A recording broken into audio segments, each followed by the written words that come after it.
Hello and welcome. Have you ever felt like you're constantly saying yes when you desperately want to say no? Do you feel drained, exhausted, and taken for granted by the very people you love? If so, this story is for you. Join us on a journey with Elara, a talented designer who built her entire life around making others happy.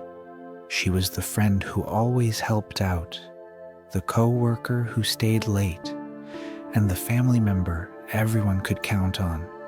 But what happens when the yes woman finally reaches her breaking point?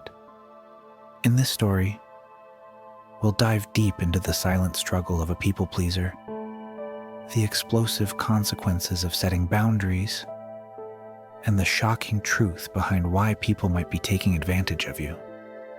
Get ready for a tale of betrayal, sabotage, and a quiet rebellion that will challenge everything you know about kindness and self-worth.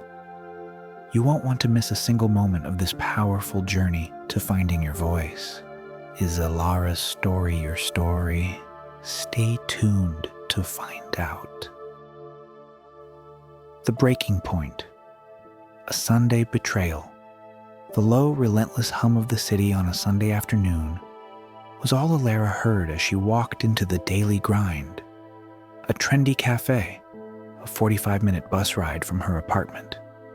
Her phone screen glowed with a new message from Liam. "So sorry, stuck in traffic. I'll be there in 10, promise." This was the fourth promise in the last hour. Elara sighed, a sound that felt as exhausted as she was. She had canceled her own plans to relax and design a passion project, something she hadn't had time for in months. Just to help him, Liam needed a last-minute set of flyers for his band's show tonight, and he'd sworn they'd work on them together over coffee.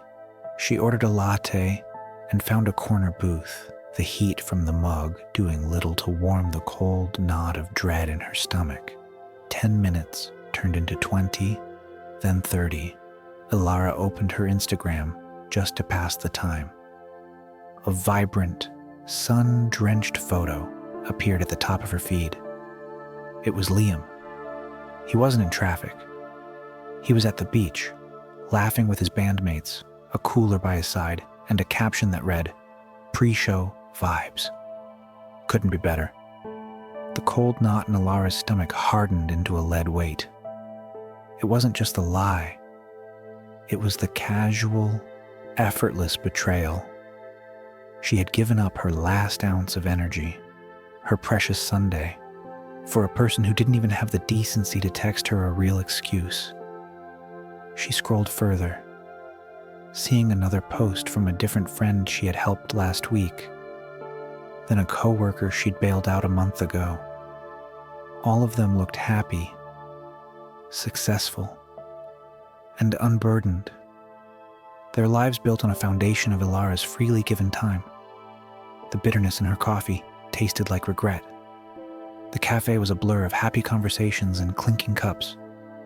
But for Elara, the noise faded, replaced by a deafening silence. She looked at her phone, not at the lit-up screen, but at the reflection of her own tired eyes, staring back. That was the moment it clicked. Her constant availability wasn't kindness. It was a desperate plea for validation, and no one was listening. As she picked up her bag and walked out, she wasn't just leaving the cafe. She was leaving her old life behind. The decision was silent, but it felt louder than any of the countless demands that had defined her for so long. She wouldn't be the yes woman anymore. Not for anyone. The first no. A ripple effect. Elara's resolve, born from the raw pain of betrayal, was tested just 2 days later. Her cousin Chloe texted her a photo of a cluttered, disorganized kitchen, followed by a series of frantic emojis. "Hey babe, need a huge favor. My kitchen is a disaster, and I have a party tomorrow. Can you come over and help me organize everything tonight? I literally can't do it without you." Old Elara's fingers would have already been typing a reply. "On my way," without a second thought. But new Elara paused. She was sitting in her peaceful apartment, sipping tea, and finally starting her personal design project. A wave of guilt, so familiar it felt like a part of her skin, threatened to wash over her. She could practically hear her aunt's voice saying, "Family helps family." Yet, for the first time, she felt a stronger impulse, a protective instinct over her own time. After a long moment of deliberate silence, she typed out a careful response, choosing each word with the precision of a surgeon. "Hey Chloe, I hope you can get it sorted. I'm not free tonight. Sorry." The reply came almost instantly, a single, disbelieving, "What?" followed by a series of increasingly frantic messages. "You're serious? It's just for a few hours. I've been so stressed. I thought I could count on you." The texts evolved into accusations, ending with, "I can't believe you're doing this to me. I guess you're just not the person I thought you were." The words stung, but the sting was different this time. It wasn't the pain of letting someone down. It was the sharp realization that their friendship was entirely conditional on her availability. The emotional blackmail that had always worked before was now a mirror reflecting their own selfishness. Elara didn't reply. She put her phone on silent and placed it face down on the table, the glowing screen a beacon of a life she was no longer willing to live. The phone buzzed relentlessly for the next half hour, but with each unanswered buzz, Elara felt not guilt, but a growing sense of quiet power. The ripple effect had begun, and with it, a new kind of freedom. The sabotage, a coworker's revenge. Elara's new assertiveness didn't go unnoticed at her office, an open-plan design firm where professional and personal lives were often blurred. Her coworker, Mark, a charming but perpetually overwhelmed colleague, had long relied on Elara to be his safety net. He would forget to save his work, or accidentally miss a deadline, knowing Elara would stay late to fix it, all for a mumbled thanks and a shared pizza. When Elara politely but firmly declined his latest request to proofread his entire portfolio after hours, the friendly mask on his face slipped for a split second, revealing a flash of something cold and resentful. From that moment, a subtle campaign of sabotage began. First, Elara's computer started acting strange. Project folders she had clearly organized would mysteriously disappear or be renamed with a string of random characters, forcing her to waste precious hours searching for files. Then, during a crucial client meeting, her presentation slides were suddenly filled with glaring typos and low-resolution images. Not enough to ruin the pitch, but just enough to make her look unprofessional. Mark, of course, was the picture of concern, whispering, "That's so weird, Elara. I hope it doesn't affect your bonus." The final blow came when a major client, whose account Elara had been working on for months, suddenly pulled out. The client's email, which was carbon copied to Elara's boss, said they had lost confidence after not receiving a key deliverable. Elara knew she had sent it. She had a time-stamped draft in her inbox, but when she checked her sent folder, the email was gone. She frantically scrolled through her drafts, her heart pounding, only to find nothing. As she sat there, staring at the empty screen, She saw Mark across the office, celebrating a new client acquisition. He caught her eye and offered a sympathetic, almost pitying smile. It was then she realized the truth. This wasn't an accident. It was a calculated, deliberate act of revenge. She was no longer just dealing with emotional demands. She was in a professional war. The guilt trip. A mother's emotional blackmail. The office turmoil was just a preview of the next battlefield. Her home. Elara's phone rang, displaying her mother, Eleanor's name. Elara hesitated, bracing herself for the inevitable drama. Eleanor, a woman who had raised emotional manipulation to an art form, began her call with a series of heavy sighs and a frail, wavering voice. "Oh, Elara, thank goodness you answered," she began, her tone a perfect blend of desperation and feigned weakness. "I've just been so worried. I haven't heard from you all week. I've had a terrible ache in my chest, and I keep thinking, what if something happens to me and my own daughter isn't there?" Old Elara would have dropped everything and rushed to her mother's side. New Elara felt the familiar pang of guilt, but held her ground. She calmly explained that she had been busy with work and needed to focus on herself for a while. This was a grave mistake in Eleanor's book. Eleanor's voice tightened with a chilling mix of sadness and passive aggression. "I understand, dear. It must be so hard to find time for your poor, aging mother when you have so many important friends now. I suppose I should just call your brother instead, but he's so busy with his own family. You were always the reliable one. My rock." The words landed like carefully aimed darts, striking at Elara's core need for validation.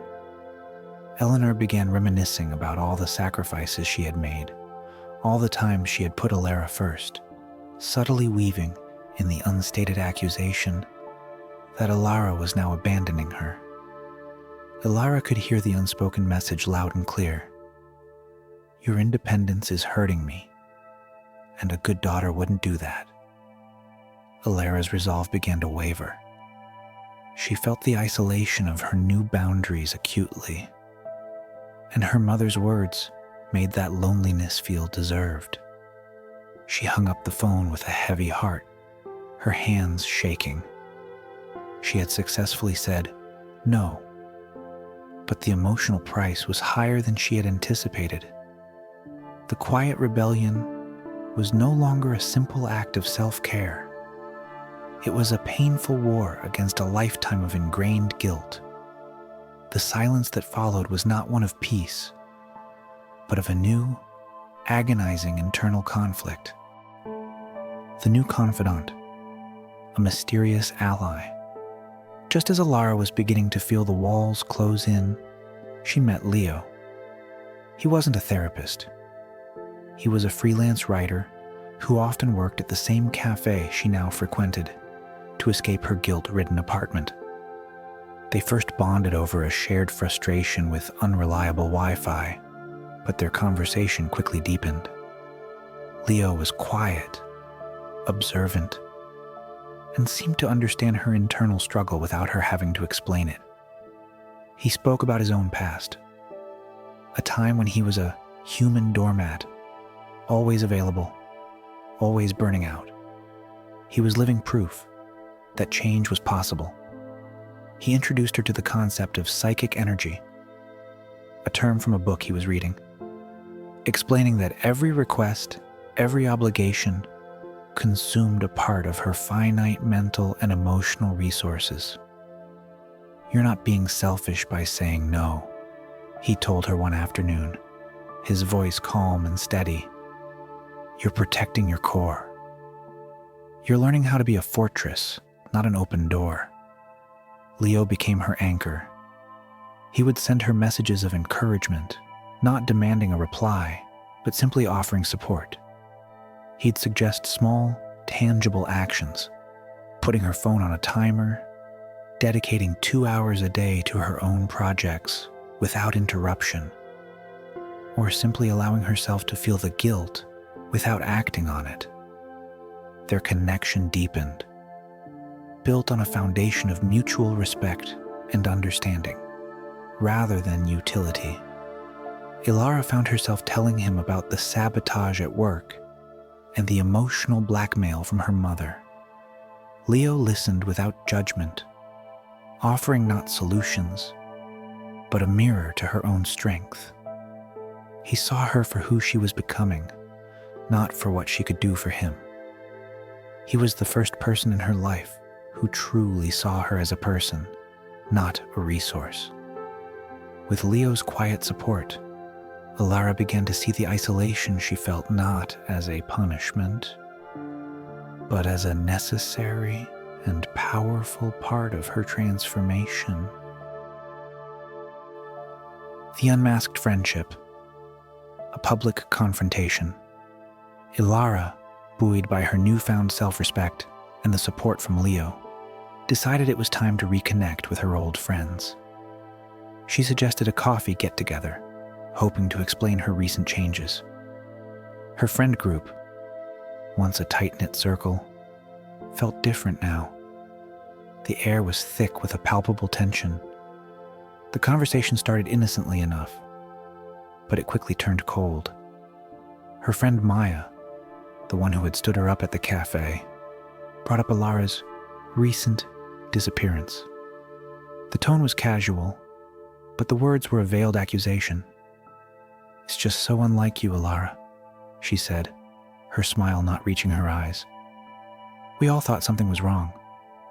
You've been so distant." Elara tried to explain her need for personal time, her journey of setting boundaries. But Maya cut her off.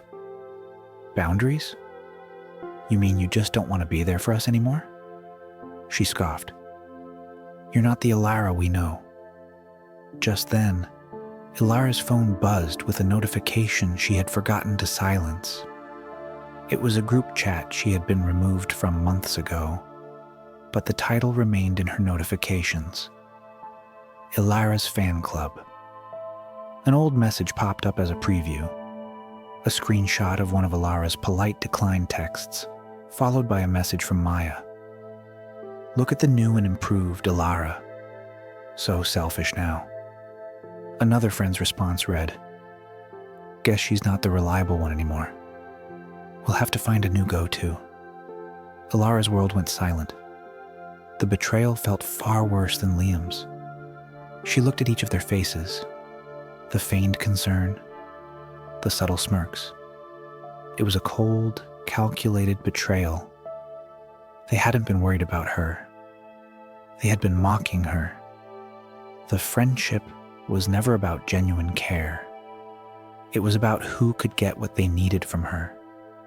With a newfound icy calm, Elara placed her phone on the table face up, allowing them all to see the group chat title. "You're right," she said, her voice steady and clear. "I'm not the person you knew. That person was someone you could use. I'm sorry to disappoint you." She stood up, gathered her things, and walked away, leaving a stunned, silent group behind her. She had just lost her entire friend group, but for the first time, she felt truly free. The secret admirer. A new romance blossoms. In the wake of her public confrontation, Elara felt a deep, unfamiliar loneliness. She had traded her busy, draining social life for a quiet existence, and the silence was sometimes deafening. It was during this period that Leo's support went from being just a friendly ear to something more profound. He didn't fill the silence. He made it feel safe. One evening, as she was working on her passion project, he sent her a link to a song he thought she'd like, with a simple note. "This reminds me of your new design work. It has a beautiful, clean energy." It was a gesture of quiet admiration, completely devoid of any demand or expectation. This was a new kind of interaction for her. Their shared cafe meetings became more intentional. He wasn't just a sounding board. He was an equal. He'd bring her a coffee, exactly how she liked it. He'd talk about his own creative struggles, seeing her not just as a listener, but as a peer. When he learned about the sabotage at her job, he didn't offer to solve it. He offered to help her build a new professional portfolio in her free time, simply because he believed in her talent. Elara found herself drawn to him, not for what he could do for her, but for what he represented. A relationship built on genuine respect and mutual support. She started to realize that this was what a healthy connection felt like. She wasn't a resource to him. She was a partner. As she began to see her own strength reflected in his eyes, the emptiness she had felt from losing her old friends was finally filled, not with noise, but with an authentic, budding affection.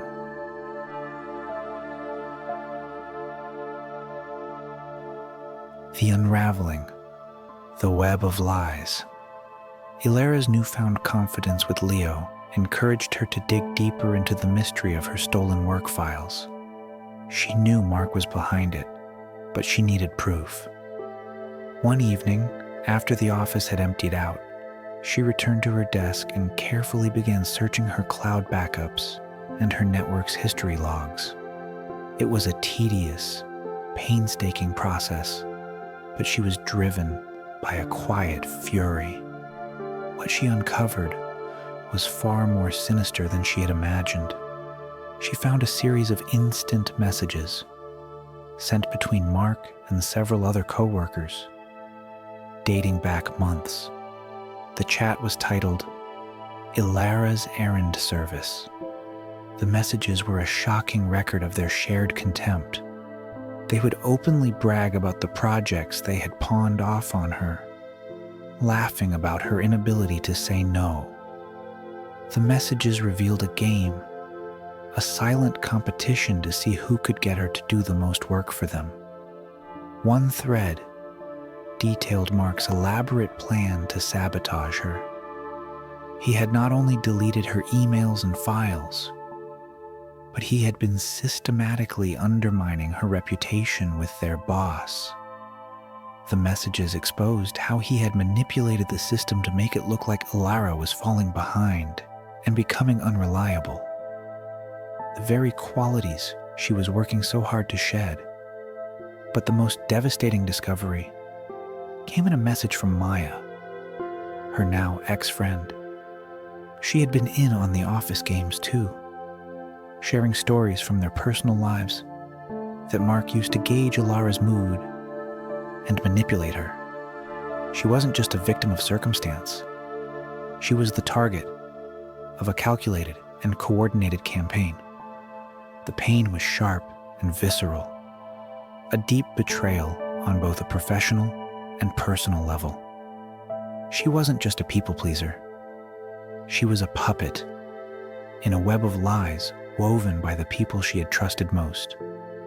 The full scope of the betrayal was a chilling realization that solidified her resolve, erasing any lingering guilt and replacing it with cold, hard determination. The final stand, a high-stakes showdown. The annual family reunion was a pressure cooker of passive-aggressive comments and unspoken demands, and this year, Elara walked in with her eyes wide open. She brought Leo with her, not just as a date, but as a silent testament to her new life. The moment she entered, her mother's anxious glances and her cousin Chloe's cold shoulder made it clear that her rebellion was still a hot topic. The climax arrived during dinner. Aunt Carol, the most demanding of them all, cornered Elara with a smile that didn't reach her eyes. "Oh, Elara, your little design hobby has become so professional. Just what our family needs. She then unveiled her latest scheme, a massive, unpaid project for the family charity that she expected Elara to take on. It's for the family, dear. A little contribution from our talented designer. Elara's mother, Eleanor, watched with bated breath, silently willing her daughter to agree. Her cousin Chloe snickered from across the room. The pressure was suffocating, a lifetime of obligation and expectation bearing down on her. But Elara didn't flinch. She took a deep breath, looked Aunt Carol directly in the eye, and with a voice that was calm and unwavering, she said, "Aunt Carol, that sounds like a wonderful project, but I'm not available to do it." A shocked silence fell over the dinner table. Aunt Carol's smile vanished, her face turning into a mask of cold fury. "Not available? After all your family has done for you?" She hissed, her voice low. "I suppose your new friend has taught you to be selfish." Leo, who had been listening intently, stepped forward. "She's not being selfish," he said, his voice firm and respectful. "She's prioritizing her well-being. That's not a crime."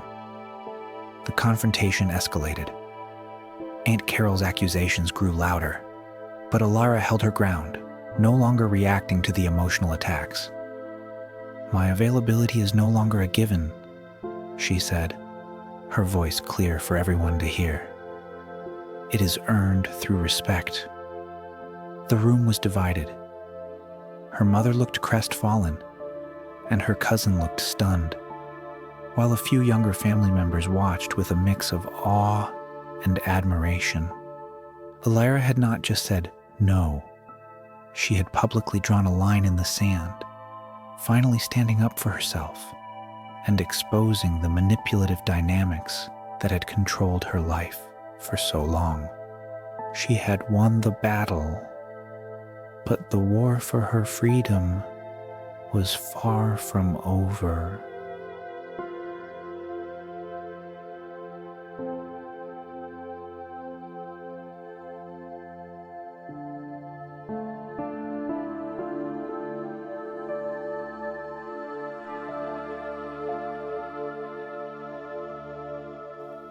The shocking finale, the shadow of the past.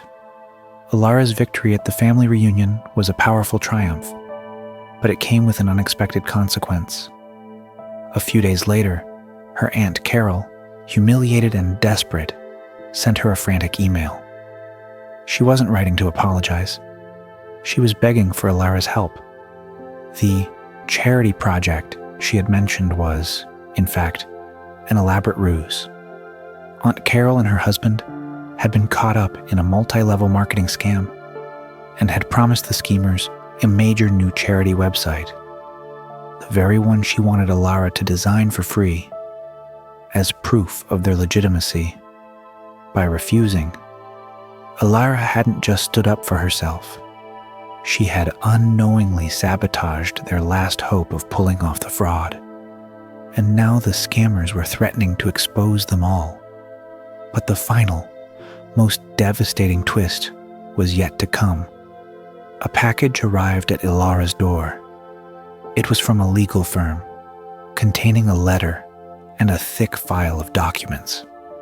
The letter explained that the anonymous sender, her mysterious ally, Leo, had been monitoring her situation. It revealed that he wasn't just a fellow creative from a cafe. He was a private investigator who had been hired by a distant relative of Elara's to look into her welfare after they heard rumors of her extreme people-pleasing.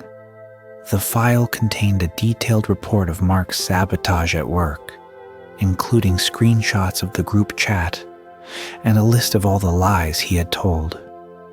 It also held damning evidence of her mother's financial manipulations and Aunt Carol's scam. The report ended with a single sentence.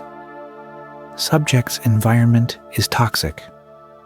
All relationships are based on exploitation. As Elara stared at the documents, her world tilted on its axis. The entire narrative of her life had been a lie. She wasn't just a kind person who gave too much. She was a victim in a carefully constructed web of deceit, with everyone around her, including her own family, treating her as a disposable resource. And the one person she had come to trust wasn't a friend. He was a paid observer. The shocking finale was not just her standing up for herself, but the chilling realization that her quiet rebellion was the only thing that could have saved her from a life built on a foundation of betrayal.